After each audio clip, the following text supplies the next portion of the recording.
स्वागत करती हूँ कार्यक्रम ग्रेटेस्ट एस्ट्रोलॉजी शो में। आइए आज हम फिर एक बार मुलाकात करते हैं greatest astrologer of the world के अवार्ड से नवाजे गए डॉक्टर वेद प्रकाश जी से, और उनसे आज हम जानेंगे संतान सुख प्राप्ति से वंचित उन दंपतियों की समस्याओं के बारे में जो इस समस्याओं से काफ़ी सालों से गुजर रहे हैं। तो चलिए स्वागत करते हैं डॉक्टर साहब का। डॉक्टर साहब, आपका स्वागत है कार्यक्रम में। नमस्कार। नमस्कार, धन्यवाद। डॉक्टर साहब, मैं एक बात आपसे जानना चाहूँगी, कई दंपत्ति ऐसे होते हैं जो कई सालों के बाद भी संतान सुख से वंचित रह जाते हैं। क्या ज्योतिष विद्या के माध्यम से हम ये पता लगा सकते हैं कि उन्हें संतान सुख की प्राप्ति कब होगी? ज्योतिष का ये काम है आपको बताना। बहुत सिंपल है। दूसरा, पाँचवां, सातवां, 11वां घर, इसमें से कोई भी 3 घर, पाँचवां आवश्यक है, पाँचवां सातवां आवश्यक है, फिर दूसरा और 11वां साथ में मिल जाएं। दोनों के ग्रहों के आधिपत्य, स्थिति और नक्षत्र आधारित थोड़ी बारीकी, किसकी कुंडली में, अलग अलग कुंडलियाँ देखनी पड़ेंगी दोनों की। किसकी कुंडली में संतान 1 वर्ष, 2 वर्ष, 3 वर्ष या 5 वर्ष में होने वाली है, और दूसरे की कुंडली में संतान 4 साल, 5 साल या 7वें में होने वाली है। फिर उनको रिकंसाइल करना पड़ता है। फिर अलग अलग कुंडली, अलग अलग ज्योतिषियों को जाके दिखाएं। अगर दोनों दंपति आपस में, दोनों मेंबर, मेल फीमेल, महिला भी और पुरुष भी, तो वो दोनों को अलग अलग रिपोर्ट मिलेगी। दोनों अच्छे, दोनों मेरे पास आए तो मैं इसी तरह लिखूँगा कि आपका 7 साल में और आपका जल्दी, तो उनको रिकंसाइल करना पड़ेगा। और उसके एक और मुसीबत यह है कि उसमें थोड़ी डेलिकेट रेविलेशंस भी होती हैं। हम ये देखते हैं कि सुनने वाले कितने मैच्योर हैं, इकट्ठे आए तो बेटर है। अच्छा, फिर एक और कॉम्प्लिकेशन इसमें बहुत है, तो आप आगे पूछेंगे तो मैं उसका उत्तर दूंगा।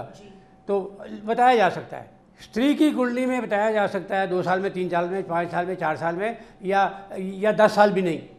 और उसको थोड़ा ग्रहों की फेवर लेने के लिए क्या करना है, जाप करिए, परिक्रमा करिए, व्रत रखिए, ये करिए, ये करिए, ये नग बन। सिमिलरली पुरुष की कुंडली में। डॉक्टर साहब, अगला सवाल मेरा कुछ इस प्रकार है कि कुछ महिलाएं ऐसी होती हैं जो विवाह उपरांत कंसीव तो करती हैं, पर किसी न किसी वजह से मिसकैरेज हो जाता है, एक बार नहीं कई बार।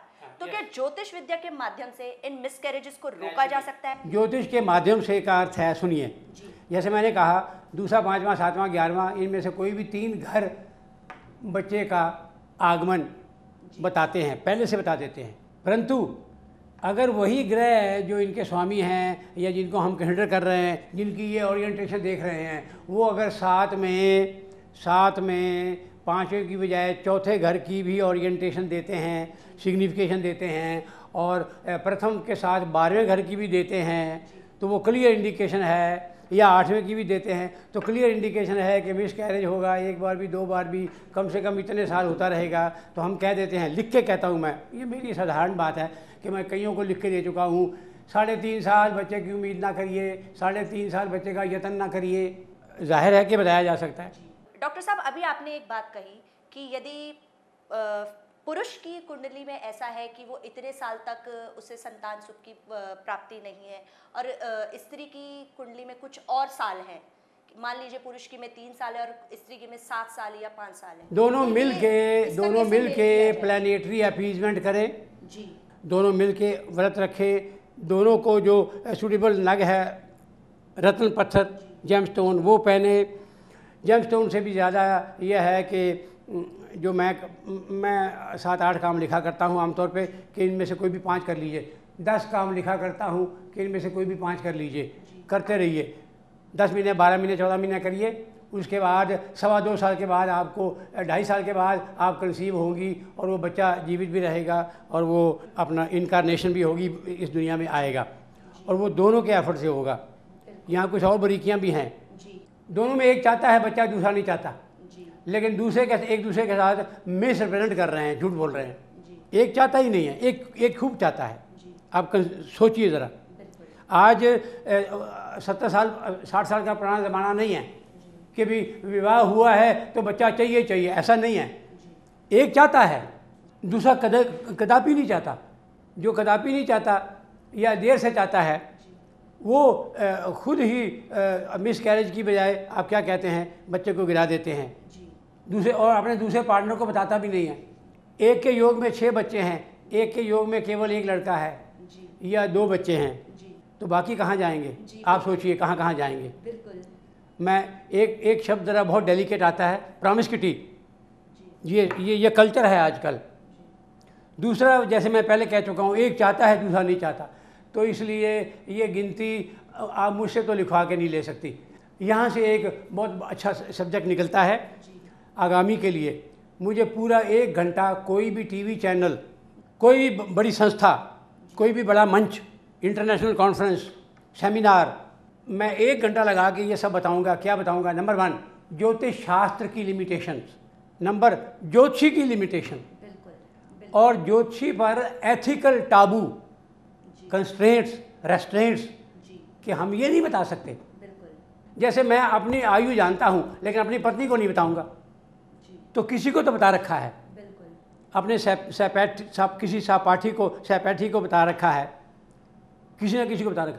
एक आदमी हॉस्पिटल में गया है, तीसरी बार जा रहा है, तो पहले कभी बताया था कि इसकी उम्र अभी खाली 10 साल से कम है, तो अभी 8 साल गुजर गए हैं, अब चौथी बार हॉस्पिटल में जा रहा है, अब और कितने हैं, तो मैं उसको नहीं बताऊंगा, उसकी माँ को नहीं बताऊंगा, उसके पिता को नहीं बताऊंगा, उसकी बहन को भी नहीं बताऊंगा, लेकिन उसके मौसा को बुला के बता दूंगा, क्योंकि मुझे ये तो साबित करना है ना कि मुझे ज्योतिष आता है। जी बिल्कुल और बताने का अर्थ है लिख के दूंगा।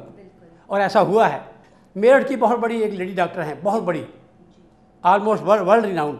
उनका लड़का अस्पताल में गया, उसका सहपाठी रोता रोता आया, मेरा भगत था, मैंने इसको नहीं बताया। वो उसी लड़के से, सहपाठी की माँ, जब वो आई, वो भी मेरे ज्योतिष की अच्छी भगत थी। मैंने बता दिया, बहन जी ये अस्पताल से शमशान जाएगा, लेकिन अभी आप अपने लड़के को मत बताना, क्योंकि वो पूछते वक्त भी रो रहा था। तो वैसे वही हुआ। तो मैं उनको बुला सकता हूँ मेरठ से, किसी को गवाही चाहिए हो तो मैंने लिख के दे दिया, बहन जी ये इसकी चौथी बार है, ये घर नहीं जाएगा। अब उन्होंने कह दिया, अभी ये डॉक्टर देखो, फलाने डॉक्टर, मेरठ की बहुत बड़ी डॉक्टर, बहुत बड़ी लेडी डॉक्टर, ये समझिए कि 4 लाख रुपए पर मंथ कमाने वाली, मैं नाम नहीं ले सकता। तो हमने डॉक्टर साहब से जाना कि ज्योतिषी की भी कुछ लिमिटेशंस है अपनी, पर उसके बावजूद भी हम ज्योतिषी के द्वारा अपने जीवन से जुड़े हर पहलू के बारे में जान सकते हैं। डॉक्टर साहब, इन सभी तमाम जानकारियों के लिए बहुत बहुत धन्यवाद।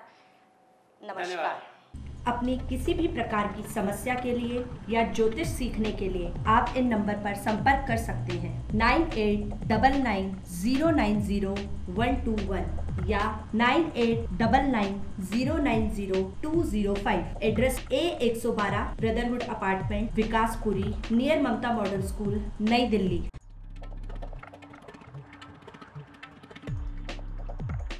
अपना जन्म परिचय, समस्या व आकांक्षा आदि ईमेल से भेजें। टेलीफोन पर बात करके दक्षिणा बैंक अकाउंट में जमा करवाएं अथवा कुरियर से डिटेल लिखकर साथ में दिल्ली में पेएबल ड्राफ्ट लगाएं।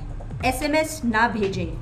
अगर आपकी कोई समस्या है तो आप डॉक्टर वेद प्रकाश जी से फ़ोन या ईमेल द्वारा या फिर कुरियर से उसका समाधान उनके बैंक अकाउंट में गुरु दक्षिणा जमा कर प्राप्त कर सकते हैं और आप अपॉइंटमेंट लेकर स्वयं भी आ सकते हैं। 3 प्रश्नों का शुल्क 2100 रुपये है। लिखित उत्तर विस्तार से दिया जाएगा, उपचार, परिहार व समाधान के साथ। संपर्क सूत्र vedastrology@hotmail.com। Phone number 9899090121, 9899090205, 01145535416, 01128546404।